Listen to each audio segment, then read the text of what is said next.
In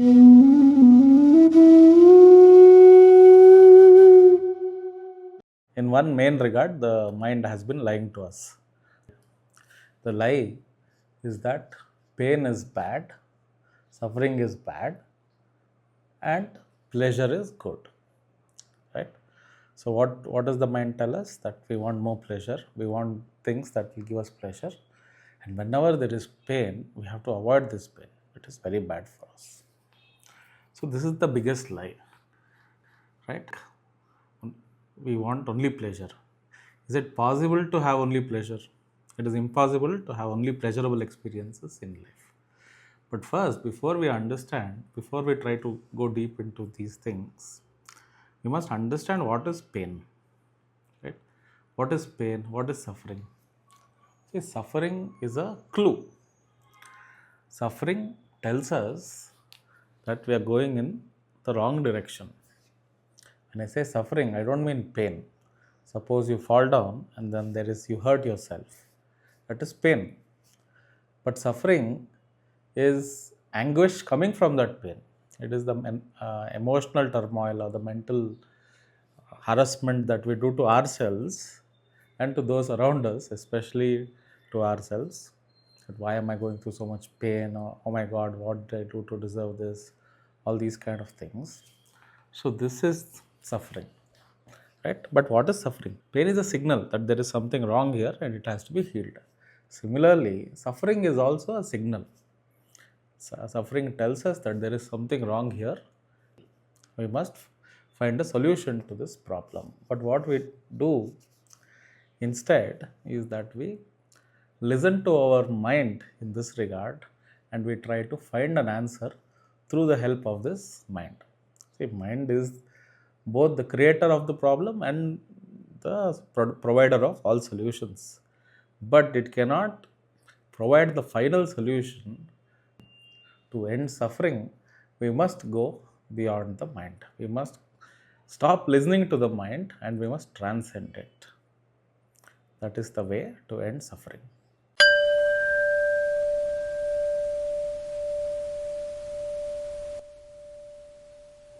See, when we're going in traffic and we see a red light, we have to stop. Why do we stop? What is the idea? Why do we have to stop in front of the red light? Because suppose we cross that red light and we go ahead, there are vehicles coming from the other directions, and we could get into an accident and we could get hit by another vehicle. So this is like the society, or this is the traffic police telling us, maintain discipline so you do not get hit by other vehicles. Similarly, pain and suffering is also like the signal. It's like a red light. It's telling you to stop. It's telling you to become disciplined. It is telling you to step back. It's telling, listen, friend, relax, step back, take a moment's pause, try to see where you are, and then go in the direction that you want to go. So whenever we are suffering, when I say suffering, I mean whenever we are stressed, when you are deeply stressed, understand, why is this stress happening to us? What is the stress telling us? Why are we in such fear, right? Or we are very angry. See, anger is also is a kind of suffering. Anger is the suffering we impose on ourselves for our mistakes and mistakes of others. If somebody does something wrong to us or somebody scolds us, that is their fault to some extent, right?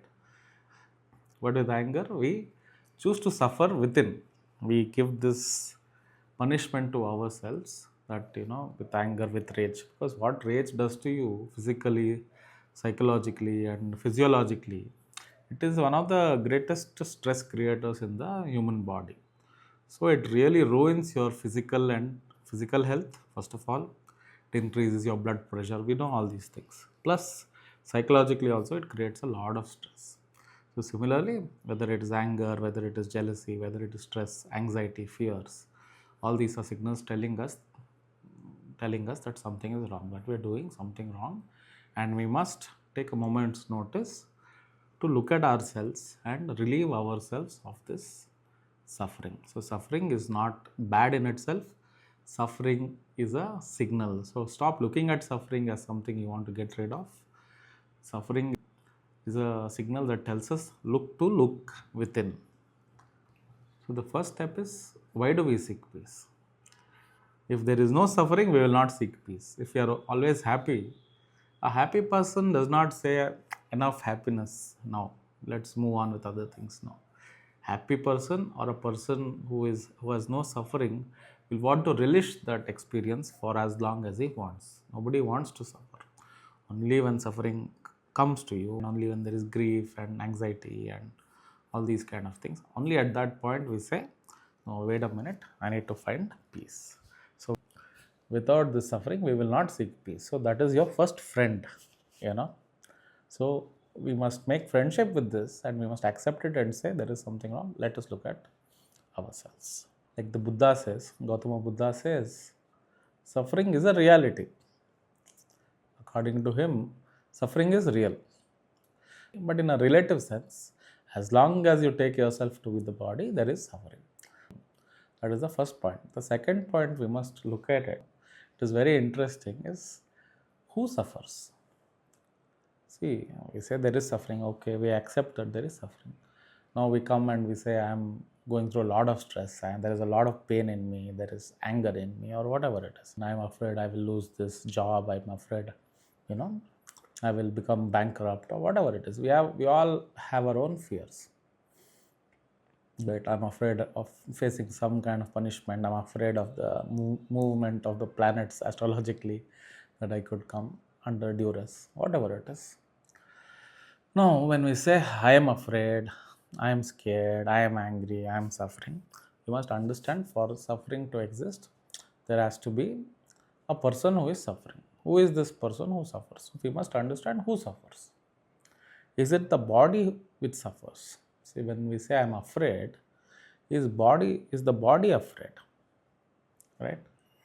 If the body is afraid, then when you go to sleep, when you're in deep sleep, how come there is no fear for the body? The body sleeps like a log of wood. Right? The body is least interested in anything. Suppose any grief, any joy, any excitement, even if you win the Nobel Peace Prize, or some astrophysics, something you have achieved and all that. When you go to sleep that night, once you close your eyes, you're not an astrophysicist, or you're not going through some grief, whatever it is. You have abandoned both the greatest pleasures of the world and the greatest pain in the world, and you go to sleep like a log of wood. You become inert in deep sleep, in a way. Your body becomes inert. So body is least interested in either your happiness or your suffering. That is a given. So we must accept that the body is least interested in both these things.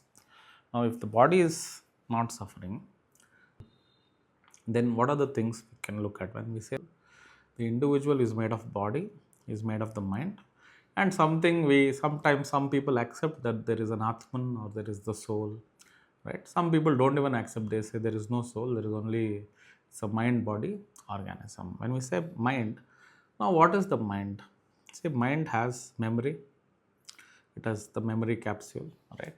So that is how I know I am this person, I am talking to you, and I have learned language, or I have learned all these things in whatever my childhood, whatever it is. So we have the memory with which we function, right? And then there is the intelligence, right? So we have chit, we have manas, and we have buddhi. These are the three things, right, that the mind comprises of. So when we look at the mind, what exactly is it? There is a sense of identity, that I am this person and I am going through all these things. The sense of identity has no reality whatsoever. What is its reality? Because the sense of identity keeps changing daily. It is like a vigraha, or it is like a sculpture that we create daily. Someone comes to me and says, oh my God, you're looking so beautiful, you're looking so handsome. Then immediately I look at myself in the mirror and I think, oh my God, I must be handsome. So this vigraha that we build, this sculpture we build, is suddenly handsome. And then I hear somebody, speaking, very ugly person. I don't know how any woman would be attracted to this, for whatever, something like that.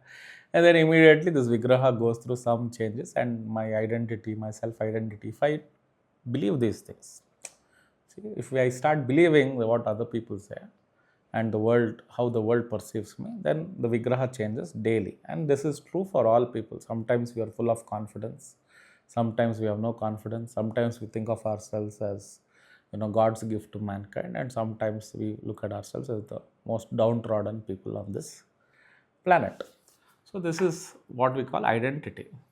And then we have the thought process, right? Everything, this identity, it doesn't witness, but it creates everything. So as soon as we see let's say a beautiful woman and say, oh my God, she's so beautiful, I want to have her, for example, or I want to enjoy this beauty. So every thought that comes in the human consciousness comes with a sense of I amness. I want this, I don't want this. Suppose there's a foul smell. Oh, I cannot smell this, and I hate this. So it is the sense of, with the sense of identity, with the sense of this I amness. I am this, I am that, I want this, I don't want that. I and mine. These two things are embedded in the human consciousness, so to say. Right? So we have the physical body, and then we have the memory capsule, which comprises the mind, the consciousness, the subconsciousness, which stores all the latent tendencies of the childhood and how I speak, my mannerisms, the way I perceive the world, the sense of perception. It is like a tape recorder. It is like a tape recorder which retains all the experiences and all my responses to these experiences, and from what I've learned, and now I behave thus because of these things. All right. And then we have the identity consciousness, which we call, in simple terms, we call the ego. And the ego always chooses to decide, I want this, I don't want this, I want this, I don't want that. And thought, every single thought that comes in our mind, there is an object and a subject. The subject is the ego. The subject is this ego identity, or this I amness, right? And then there is the sense of object. If I look at this food, I say, I want to eat this food, or I hate this food. So this exists. Now when you look at the mind objectively, and then you see what part of the mind is real, where is reality in the mind? Because when you look at the mind is only thoughts, and the thought arises and the thought collapses. The thought arises and the thought collapses. Even the thought that I am this person is nothing but just a thought in consciousness. The thought is arising and it is subsiding. Now, when the thought is arising and subsiding at every minute, every moment, how can I be that thought? Is it possible for me to be just a thought? Right? Am I not something more concrete, or am I not something more real? This thought that comes and disappears, how can I be that? But because we identify so deeply with the sense of I amness, that I am this, I am that, I am this body, I am the conglomeration of this mind, body, spirit, so to say. Right? Our deep identity with this makes us believe that we are this. Hence the suffering. I am this person who is made up of this mind and this body, and I suffer because I want things to happen in my way. But things do not happen for every single person. The moment you wake up in the morning till you go to sleep, and even after you go to sleep, even in the dream state, not everything goes the way we want things to happen. We cannot control what happens in this world, right? There are earthquakes happening daily. There are so many things happening in the world, and there are so many things happening to us, around us, within us. There's so much emotional turmoil. We cannot control any of this. But because we identify so deeply, first problem is there is suffering. The second point is that we identify with the suffering and say, I suffer, without realizing who is this I. Now, how do we get out of this? What is the answer to this? How do we come out of this wrong identification, misapprehension about our own self? The answer is Advaita. The answer is Advaita Vedanta. What is Advaita? Advaita only means, Dvaita means duality. What is duality? Duality is the subject and the object. The subject is what we call Drishti, and the object is what we call Srishti. Srishti is creation. The subject is the one who is witnessing and getting involved in the creation, right? Involving himself in the creation. So as long as there is separation between the Drishti and the Srishti, there is duality. Advaita only means Dvaita ends. So there is no Drishti and there is no Srishti. Drishti is Srishti, the creation merges with the creator. Just like when you wake up from the dream and you wake up to your waking state, all the dream personalities and all the things that happen in the dream, the world of the dream, suddenly dissipates into this waking state. When you wake up, it all comes back into your own self and you open your eyes and you go and brush your teeth. There is the world of your dream when you wake up and you open your eyes. Similarly, what we call the waking state is also similar to the dream state. It subsides and it dissolves into the real awakening, which we call nirvana, which we call gnana. The first main point is, why do we seek peace? The second big key we must understand is that you are not the mind. At no point of your experiences as an individual have you ever been the mind. Nobody thinks I am the mind, right? Nobody perceives and says I am the mind. Everybody is aware that the mind is an instrument of the individual, that we become aware of the mind. Yet every single one of us identify ourselves with the mind.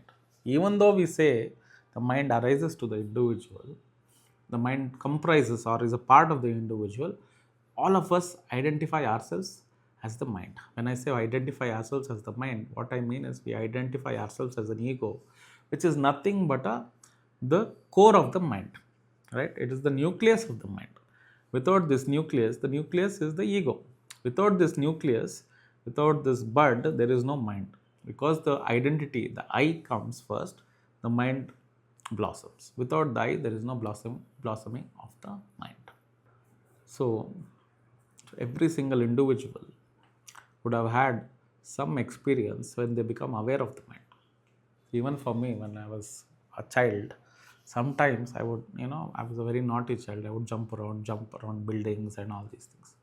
And I would get admonished, right? I would come home and my grandmother or somebody would admonish me or scold me or give me a earful and say, you should never go out again. I will not let you play, or I will not give you, these sweets and all that. So if I didn't get something, or if there was some problem at home, as a child, I would sob uncontrollably. I would start crying very loudly, right?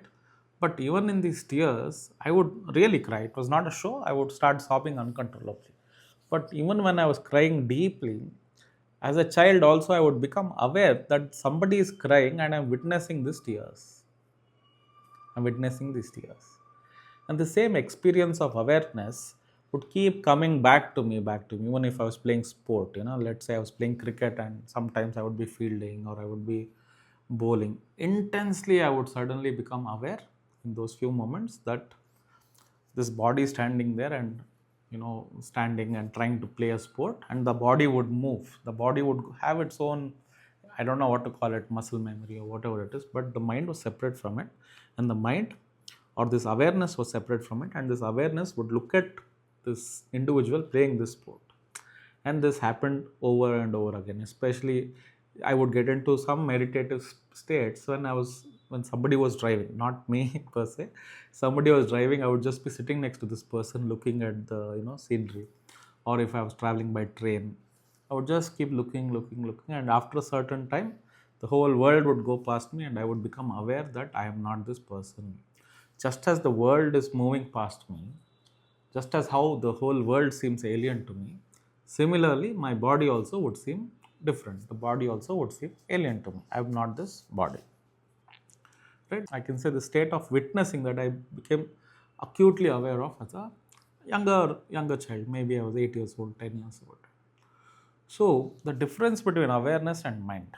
See, awareness, the mind, for example, arises with a thought and the thought subsides. Every single thought that you have in your consciousness arises. No thought exists forever.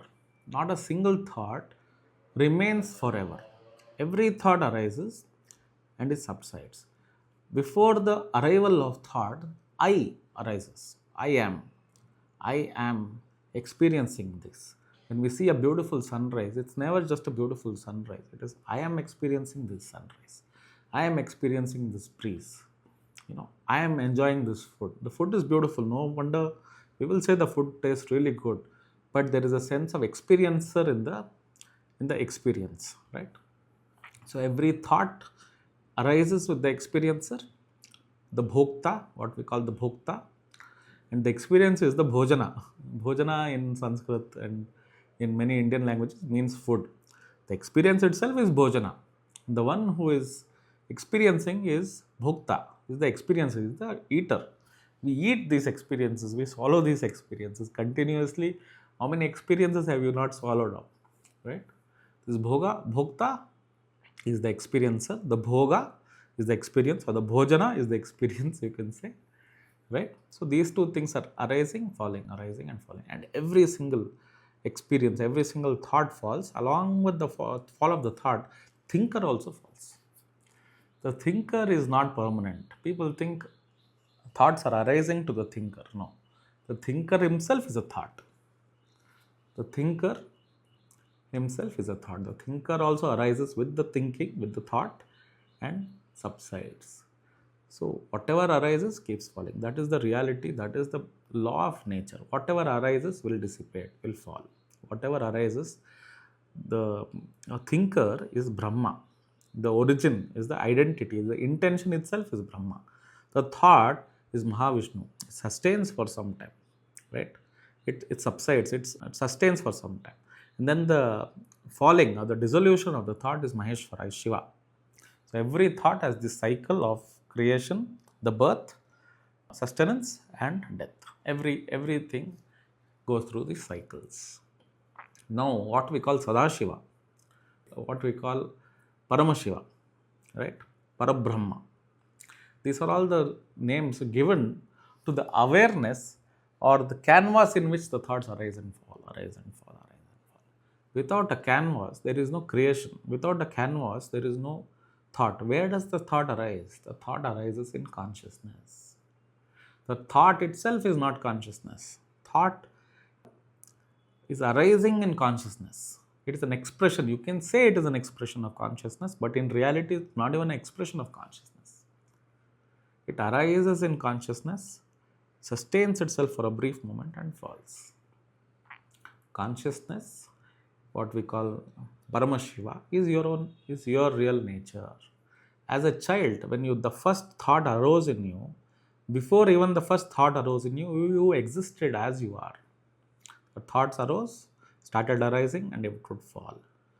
And the three states in daily life, when you wake up, there is all these thought processes happening. When you go to sleep and then you have dreams, then there are different set of thoughts happening, but it is the same. It is just that identity could be different in the dream state. And even in the deep sleep state, there is dissolution of thoughts. There is a dissolution of identity. And there is inertia. But that same awareness, that same witnessing consciousness is aware of even the inertia. Right? It is aware of inertia. It is aware of the waking state. Any suffering that arises in you cannot touch you. It does not make any changes to the awareness. It subsides, it goes away, it disappears. Any pleasure, any happy experience, any anger, anything that arises in you cannot touch you. They exist for a brief moment and they fall away. Right? So everything that arises and falls is Nashvara. Nashvara, that it means temporary. Nashvara means that which is prone to being destroyed. Now awareness, has it been destroyed? From your very birth, from the moment you have taken birth, you are aware that you exist. Even a child, even an animal knows of its existence. It might not comprehend many other things, but every living being is self-aware of its existence. This self-awareness, how do you know you exist? Now that I'm talking to you, how do you know you exist?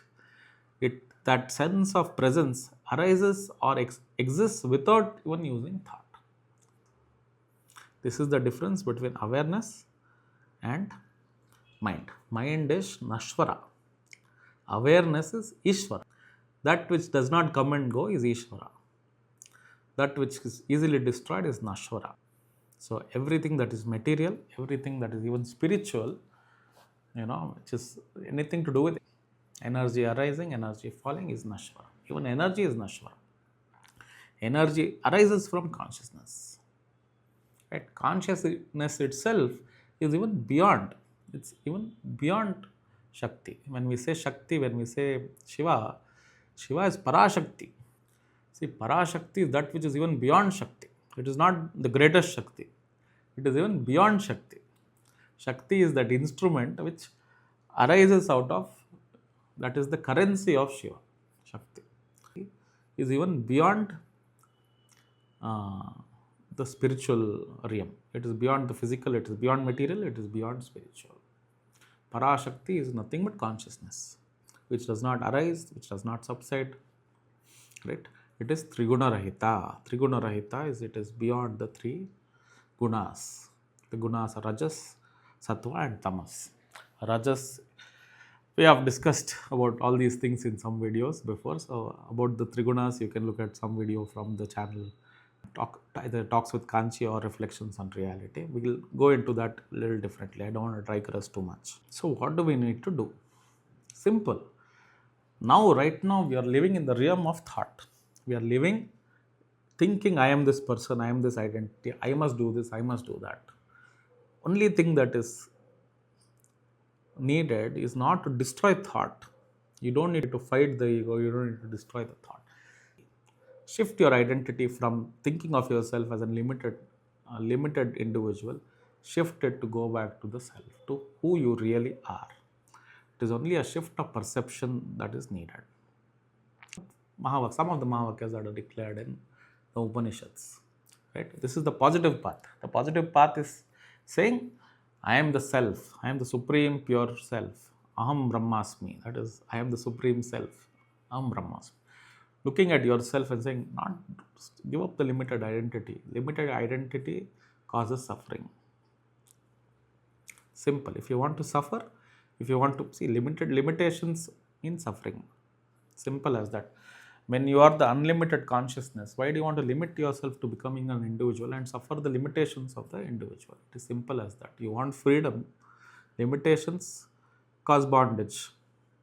Limitless experience of the Brahman is the root of happiness, is happiness itself. It is coming back home and resting in the self. So the positive affirmations are, I am Atma Brahma, I am Brahma, I am the universe itself, right?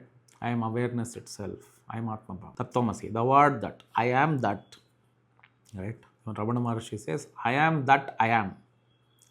In this, the whole truth of the Vedas is hidden. I am that I am. I am not that. I am not something else. I am that I am. I am as I am. In this, the truth of the Upanishads, the truth of the Vedas, the truth of your own state of experience is hidden in this statement. I am that I am. This is the positive approach to shifting your identity from the external consciousness to Brahman, to internal awareness. That is one thing. The second thing is called Neti and Neti. Neti is not this, not that. See, when they say that when there was the Swayamvara happened between Rama and Sita, they had given a garland to Sita. Sita is a young girl. They had given a garland to accept the king or the princess that she wanted to marry. Who did she want to marry? It is said that the women in those days would not go and say, I want to marry him, I want to marry him. They are shy, right? So every time they would walk past all the kings and the princes and all that, all those people. And Sita, it is said that she stopped in front of Rama. She did not say, I want to marry him. She just stopped in front of Rama and bowed her head. So, Neti is not this, not that. I am not marrying this prince, I am not marrying that prince. That is enough. You don't have to say, I am the self also. As soon as you look at your consciousness, suppose you are meditating and you look at your consciousness and you experience some sensation. If it is arising and it is falling, it is not this. This is not Brahman. Even if there is a sense of awareness in that, look at this. Is the awareness arising and falling? The sense of awareness arising and falling. This is the sense of happiness arising and falling. If anything is arising and falling, if anything has a form, then Neti, not this, not that. It is not this. Whatever arises it is not this. When you arrive at the truth, you cannot say Neti Neti, because the one who says Neti Neti has disappeared. He has only become Neti. Know what I mean? He has subsided in the consciousness. He had attained himself. See, why you cannot say is because there is absolute silence there. The energy or the consciousness needed to externalize completely dissipates when you experience the truth. Just like how Sita, when she saw Rama, became silent. Similarly, when you experience the truth, see, experiencing the truth is becoming the truth. See, seeing the seer, when we say see the seer, it doesn't mean you cannot see the seer. You become the seer. When Sita looked at Rama, she merged with him. There were no Rama Sita. It became Sita Rama. Became one. Similarly, the mind subsides in consciousness. The mind is Sita and consciousness is Rama. The mind subsides in consciousness. That is why there is no such thing as looking at the truth and saying this is the truth. Nobody has come back from the truth saying this is the truth. Right? They are swallowed whole by the truth. So, shift the identity from the external consciousness to the internal awareness, either with the help of the Mahavakyas or with the help of Neti Neti, looking at your own consciousness, looking at all the things arising in your consciousness, deducting, making deductions, saying not this, not this, not this, not this, arrive at the truth. This is the path of Advaita. Now, when we go internally, what is the method? We are not fighting anything. See, this path is not, it's not a path of Kshatriyas. We are not fighting anything. We are not telling, I want to attack this, I want to destroy this thought, I want to destroy that unpleasurable thought we want to get rid of, or this pleasurable thought I will hold. No. Just simply rest. Rest in your consciousness. Just let everything that arises, arise. Samatva bhava. What is samatva bhava? Looking at everything in your consciousness with equanimous mind. Whatever arises in your consciousness, just look at it equanimously. Let it arise. Let it exist. Let it, subside. Don't hold on to it. Why we have to hold on to any thought? Let it arise, let it fall. And this way, we can rest in the self. We can come back. Just as when you have cows grazing, you have cows and we have lots of hay in the cow shed. The cows will still go. The calf will not know. They'll keep going out looking for hay. Right? You drag the cow back and say there is hay here. Have this. This is good. That is all weed. This is good food. It comes back the first day. Second day again you drag it. Third day you drag it. Fifth day, seventh day. Slowly the calves and the cows realize that there is good food at home. Similarly, our mind is going externalized, continuously looking for happiness outside. That's all weed. We are not going to find permanent happiness with temporary objects. Right? We are not going to find permanent peace with temporary objects. All the objects that are temporary give you temporary peace and leave you with strife. So you want peace, you want lasting peace, what we call eternal peace. You want the truth, you want to experience the truth. Where does one rest? See, you can travel the whole universe, but where do you want to rest finally? On your own bed, in your own house. Similarly, the mind can go as far as it wants looking for pleasures, but finally it must come back to the self and experience the peace of the self within. Correct? And only when you come back to the self and you relax with samatva bhava, the truth reveals itself. What is the truth? The truth is your own awareness in its pristine pure form. It reveals itself to you. So the third main point is don't do. Be. Let life unfold. Let life reveal itself. Let truth reveal itself. What we try to do is we try to grab at the truth.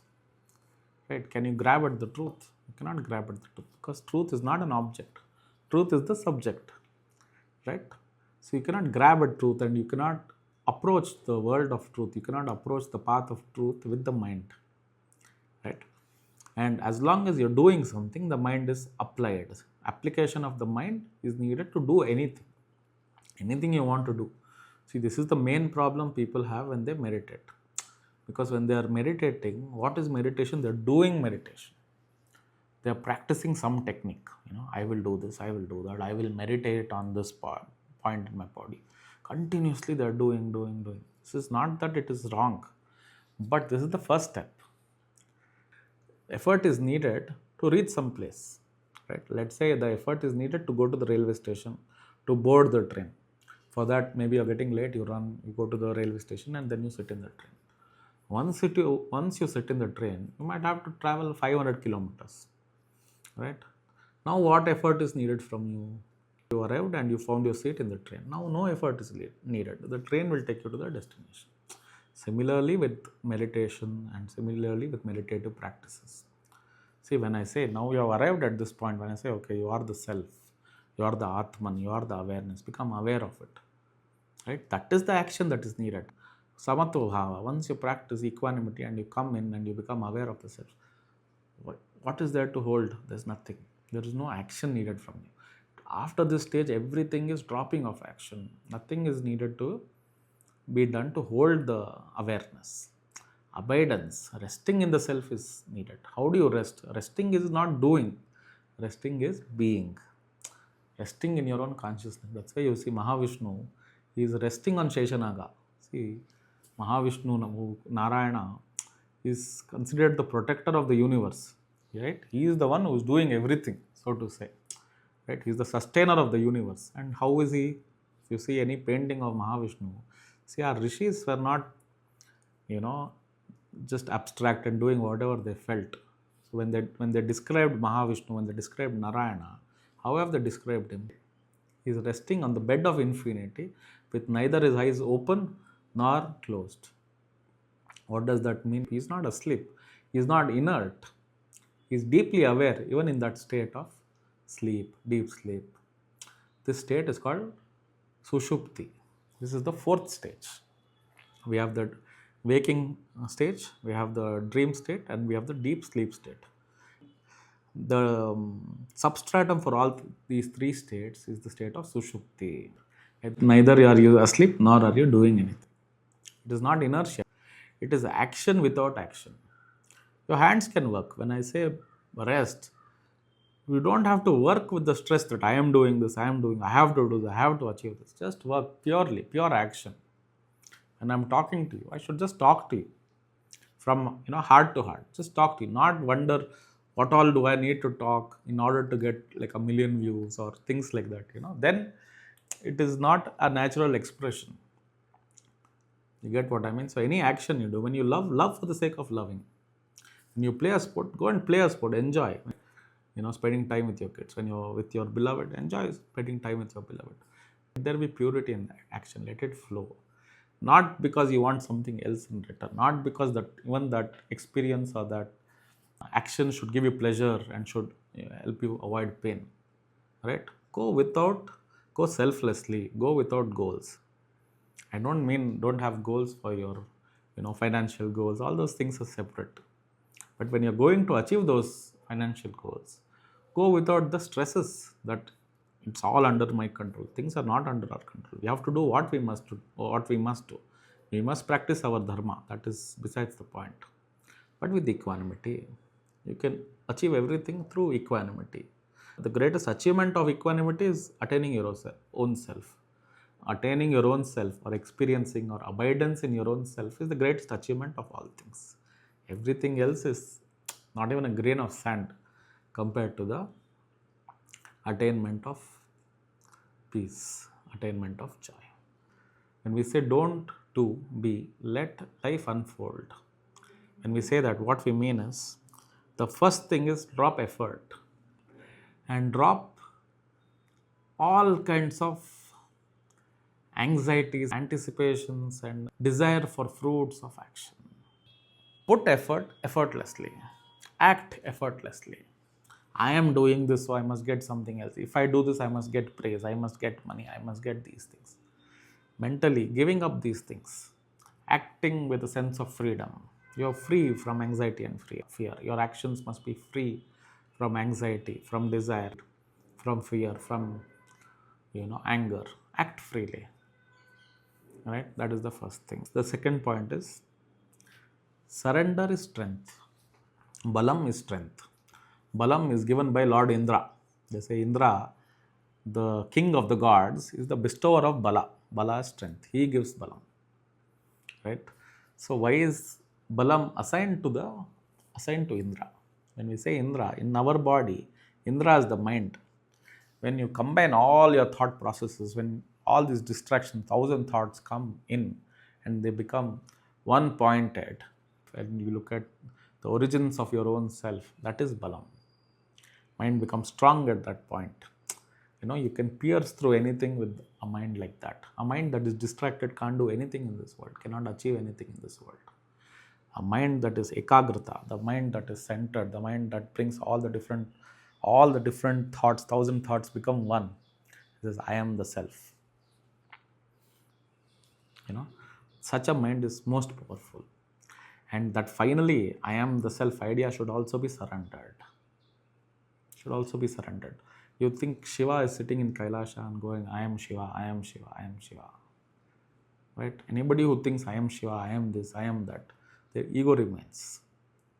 So you should finally give up even the idea that I am Shiva, I am the self, I am Brahman, Aham Brahmasmi. Even that idea should be surrendered. That surrender is real strength.